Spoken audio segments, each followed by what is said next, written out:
महाराष्ट्रातलं वातावरण भाजपाच्या सूडबुद्धीमुळे, भाजपाची कपटनीती उघडी झाल्यामुळे आणि शिंदे गटाने सत्तेतून पैसा आणि पैशातून सत्ता हे षडयंत्र काय प्रकारे रचलं होतं ते षडयंत्र परवा दिवशी उघड झाल्यानंतर भाजपाला अतोनात भीती वाटायला लागली आणि आपण एवढी कटकारस्थानाची जी खिचडी शिजवलेली आहे ती खिचडी आता बिघडते की काय असं वाटून एक नवी खिचडी समोर आणण्याचा प्रयत्न केला। निव्वळ आणि निव्वळ जनता न्यायालयाच्या त्या एकूण परिणामकारकतेचं जे वातावरण महाराष्ट्रात तयार झालं त्याकडून लक्ष हटवण्यासाठी, लोकांची दिशाभूल करण्यासाठी त्यांनी रात्री सूरज चव्हाण यांच्यावर अटकेची कारवाई केली। आज सकाळी राजन साळवी साहेब यांच्या घरी एक धाड टाकायचा पुन्हा एक केविलवाना प्रयत्न केला, परंतु माध्यमांच्या समोर काही गोष्टी मांडल्या पाहिजेत की भाजपा दरवेळेला सूडबुद्धीचं राजकारण कसं करते आणि टायमिंग कसं साधते।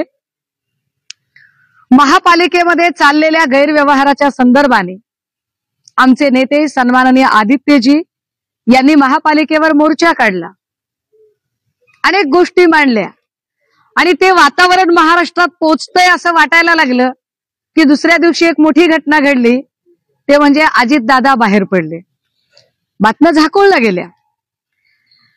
मी अजून एक उदाहरण सांगितलं पाहिजे। खेडमध्ये प्रचंड विराट सभा सन्मान्य पक्षप्रमुखांची पार पडली। या विराट सभेमध्ये कोकणमध्ये पुन्हा एकदा संपूर्ण कोकणवासी हे शिवसेना उद्धव बाळासाहेब ठाकरे यांच्या पाठीशी भक्कमपणे उभे आहेत हे चित्र जसेही समोर आले, दुसऱ्याच दिवशी या सभेच्या आयोजनात असणाऱ्या सदानंद कदमांवरती ईडीची धाड पडली आणि लगेचच अटकेची कारवाई केली। मी तिसरं उदाहरण सांगितलं पाहिजे। ललित पाटील प्रकरण सुरू होतं। ललित पाटील प्रकरणामध्ये म्हणजे अजूनही ते प्रकरण सुरू आहे आणि भाजपा ते प्रकरण दाबून टाकण्याचा प्रयत्न करते, कारण भाजपाला शिंदे गटाच्या मंत्र्यांना आणि आमदारांना वाचवायचे। पण या सगळ्यांच्या संबंधाने ज्या नाशिकमध्ये एमडी ड्रगचे साठे सापडले, त्याच नाशिकमध्ये पक्षाच्या वतीने सन्मान्य संजय राऊत साहेबांनी एक भला मोठा मोर्चा काढला। हा मोर्चा पार पडला आणि दुसऱ्याच दिवशी अद्वै हिरे यांच्यावर कारवाई झाली। कोइन्सिडेंट कसे आहेत बघा। जेव्हा जेव्हा आमच्याकडून एक मोठी मूव केली जाते तेव्हा तेव्हा भाजपा ते वातावरण बदलवण्यासाठी कसे सूडबुद्धीचं राजकारण करते। आता परवा दिवशी जनता न्यायालयाचं घटना पार पडली आणि लगेचच रात्री सूरज चव्हाण यांच्यावर कारवाई केली। पण नेमकी काय आहे ही कारवाई? खरंच खिचडी घोटाळा झालाय का? कोविडच्या काळामध्ये काय घडलं नेमकं? कशामुळे ह्या सगळ्या गोष्टी होत आहेत? आणि जर कोविडच्या काळात असं काही घडलं असेल तर त्याला जबाबदार कोण कोण आहेत? पहिली बाब तर महाराष्ट्राच्या जनतेला आणि भारताला सगळ्यांना माहिती आहे की कोविडला महामारी म्हणून घोषित केलं गेलं, एपिडेमिक ऍक्ट लागू केला गेला। एपिडेमिक ऍक्ट मध्ये एखादी जर निर्णय प्रक्रिया राबवायची असेल, तातडीचे निर्णय घ्यायचे असतील तर फार चर्चा, विचार, विमर्श या सगळ्या प्रक्रिया करत बसायला वेळ मिळत नाही। त्यावेळेला फक्त आणि फक्त माणसं वाचवणं ही प्रमुख प्रायोरिटी असते, जी प्रमुख प्रायोरिटी सन्मान्य पक्षप्रमुख उद्धव साहेबांनी बखूबी पार पाडली। कारण ज्या काळामध्ये गुजरातला रस्त्यावर प्रेत जाळली जात होती, ज्या काळामध्ये उत्तर प्रदेशमध्ये, कारण इथे सगळी भाजप शासित राज्य आहेत, भाजप शासित उत्तर प्रदेशमध्ये योगी आदित्य मुख्यमंत्री असताना कोविडची प्रेत नदीवर तरंगत अक्षरशः वर आलेली होती, अशा सगळ्या काळामध्ये महाराष्ट्रात मात्र अशी प्रेतांची अवहेलना एकदाही झाली नाही। हे अजून उल्लेखनीय आहे की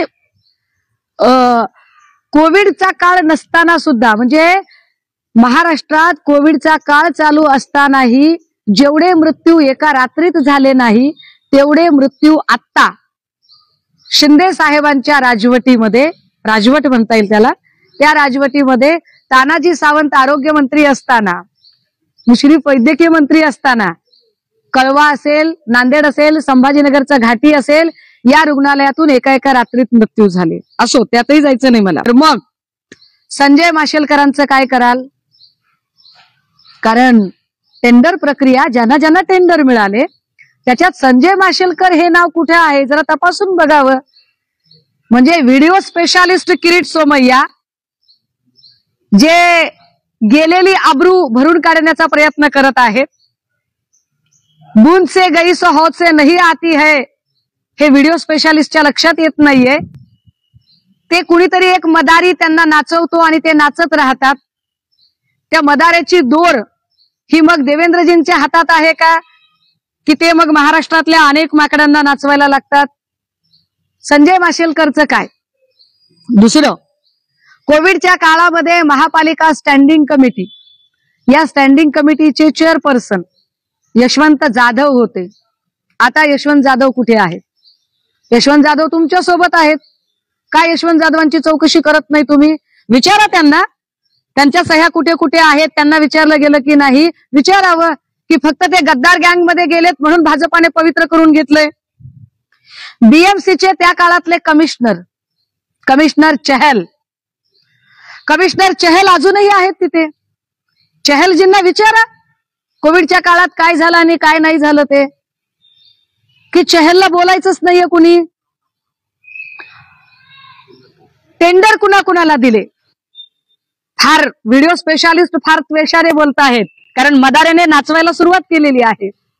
मग व्हिडिओ स्पेशालिस्टने सांगावं की टेंडर ज्यांना ज्यांना गेले त्यातलं अजून एक नाव येतं, अमेय घोले. अमेय घोले आता कुठे आहेत? तुमच्याच सोबत आहेत ना. मग अमेय घोलेचं काय करताय? टेंडर प्रक्रिया आणि हा सगळा भाग कुणाकडे जातो? तर तो यूडी मिनिस्टरकडे जातो, नगर प्रशासन मंत्रालय. यूडी मिनिस्टर कोण होते त्या काळामध्ये?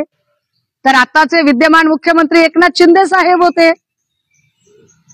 शिंदे साहेबांची पण खूप जबाबदारी येते. बरं, जरा आपण बॉडी बॅग कडे येऊया. बॉडी बॅगचं असं केलं तसं केलं, कफन, अहो कफन सुद्धा तुम्ही चोरून खाता का, blah blah blah blah blah सुरू केलं. बरोबर बीएमसीचा मोर्चा ज्या दिवशी निघणार त्या दिवशी बॅनरबाजी वगैरे सगळी, कारण मदारी सांगतो ना सगळ्या गोष्टी करायला. बॉडी बॅग आणि या सगळ्या संबंधाने अजून एक प्रशासकीय अधिकाऱ्याचं नाव येतं, प्रवीण परदेशी. कुठे आहेत प्रवीण परदेशी? आता प्रवीण परदेशी कुणाचे निकटवर्तीय आहेत? देवेंद्र फडणवीसांच्या निकटवर्तीय अधिकाऱ्यांच्या यादीमध्ये प्रवीण परदेशी येतात का? प्रवीण परदेशींना या संबंधाने सगळी विचारणा झालीये का? एकदा कळलं पाहिजे.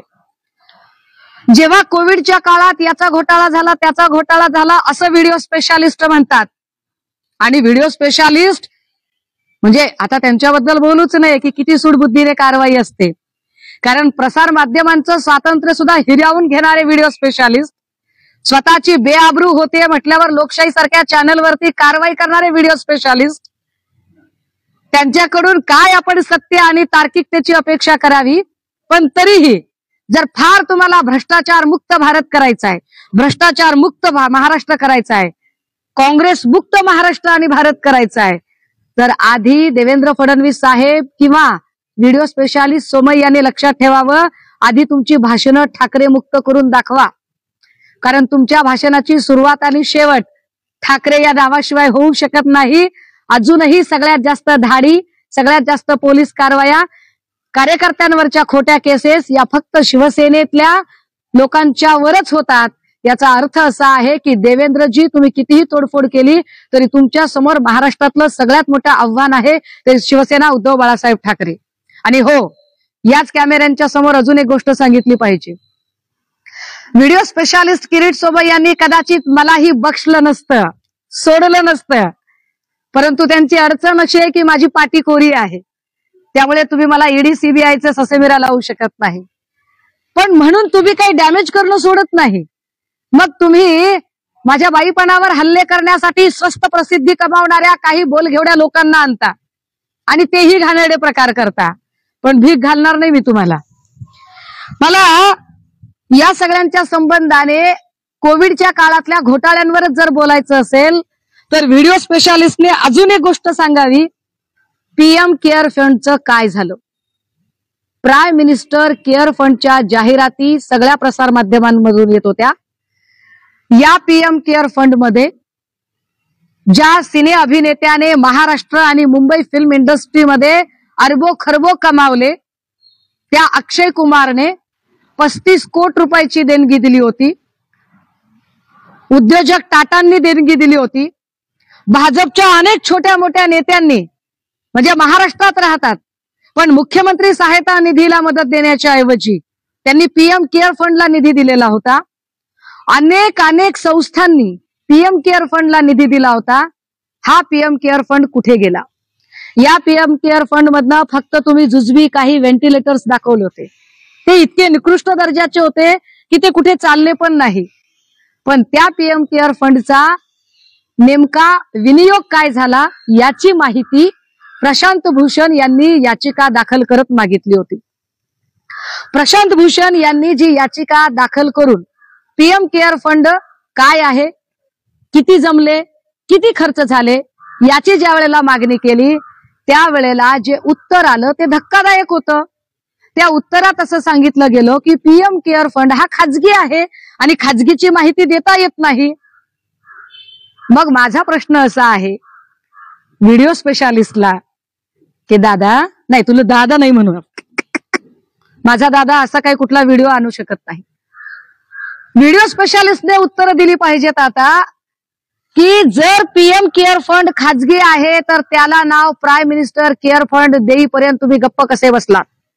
जर तो एक खाजगी फंड होता तर त्याची वेगवेगळ्या वृत्तपत्र आणि वृत्तवाहिन्यांवरून जाहिरात कशी काय झाली?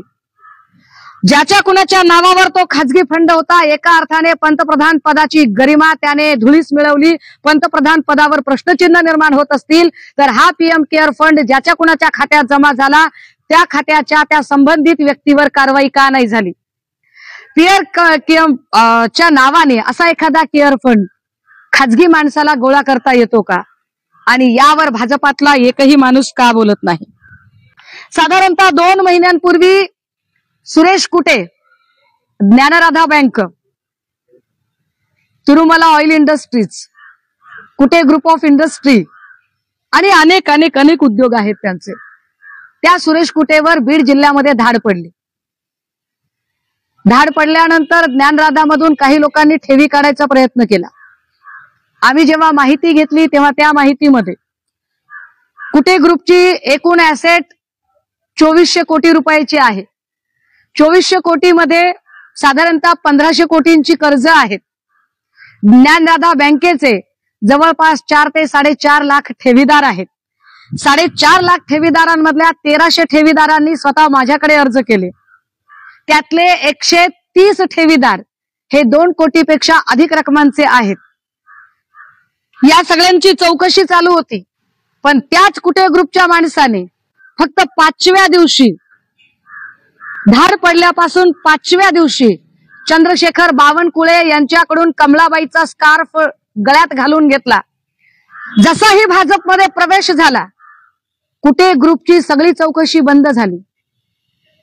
कुटे ग्रुपकडे ज्या गोरगरीब लोकांनी, कुणी आपल्या लेकीच्या लग्नासाठी, कुणी आपल्या पोराच्या शिक्षणासाठी, कुणी आपली म्हातारपणाची काठी म्हणून पेन्शनचे पैसे, वेगवेगळ्या प्रकारचे पैसे, 4.5 लाख ठेवीदारांचे पैसे कुटे ग्रुपनं ठेवून घेतले, त्या कुटे ग्रुपवर व्हिडिओ स्पेशालिस्ट तोंड का उचकटत नाहीत? अजून एक गोष्ट, व्हिडिओ स्पेशालिस्टने असे अनेक आरोप केलेले आहेत, याच्या आधी केलेले आहेत, ते राहुल कनाल पासून भावना गवळी पर्यंत अनेकांवर केलेले आहेत। त्या सगळ्यांना जेव्हा त्यांनी भाजप आणि गद्दार गँगमध्ये सामील करून घेतलं त्यानंतर ते त्याच्यावर काहीच बोलले नाही। मग त्या सगळ्या लोकांवर आता काय तुमची कारवाई चालू आहे?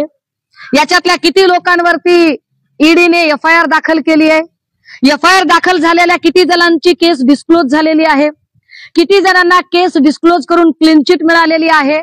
आणि जर भावना गवळी, यशवंत जाधव, सरनाईक, हे सगळेच्या सगळे लोक, अजून खूप नावं आहेत, हे सगळे लोक जर आता निर्दोष असतील तर निर्दोषातल्या किती जणांनी आपली बेआबरू केली, आपली अप्रतिष्ठा केली? कारण मी काही बोलल्यावर अप्रतिष्ठा केली वगैरे भुसेसारखे लोक ओरडतात ना, तर यातल्या किती लोकांनी अब्रू नुकसानीचा दावा किरीट सोमय्यावर दाखल केला? किंवा किरीट सोमय्यांनी यातल्या किती लोकांना त्यांनी माफी मागितली?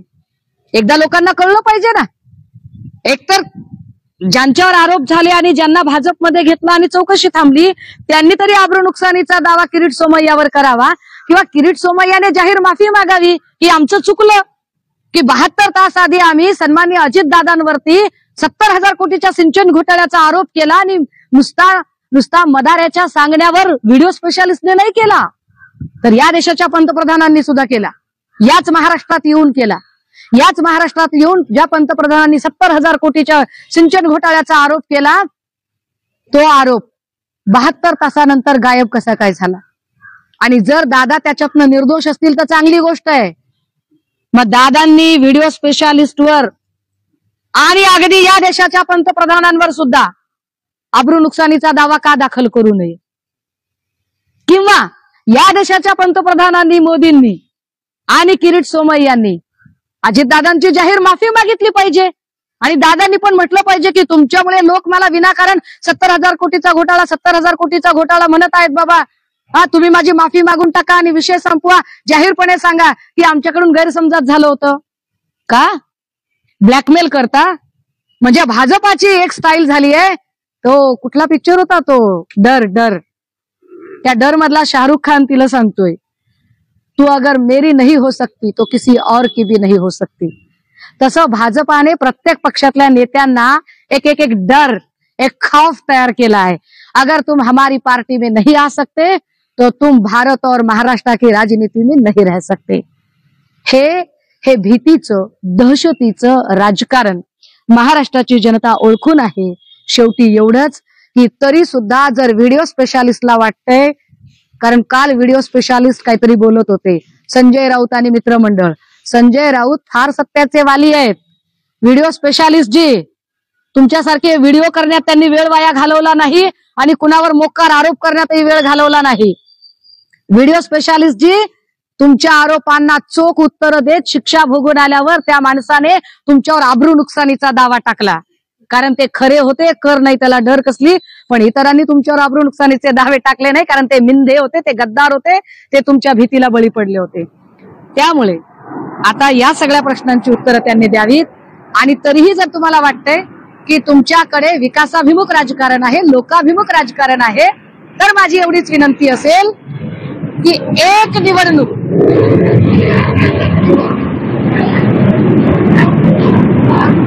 महाराष्ट्रातली आणि भारतातली, जर भाजपला असं वाटतंय की आपण खूप चांगलं काम करतोय, आपण खूप विकासाभिमुख राजकारण करतोय, आपण खूप लोकाभिमुख राजकारण करतोय आणि तुमच्या कर्तृत्वावर तुमचा विश्वास आहे, तर एक निवडणूक तुम्ही ईव्हीएम शिवाय बॅलेट पेपरवर घेऊन दाखवा.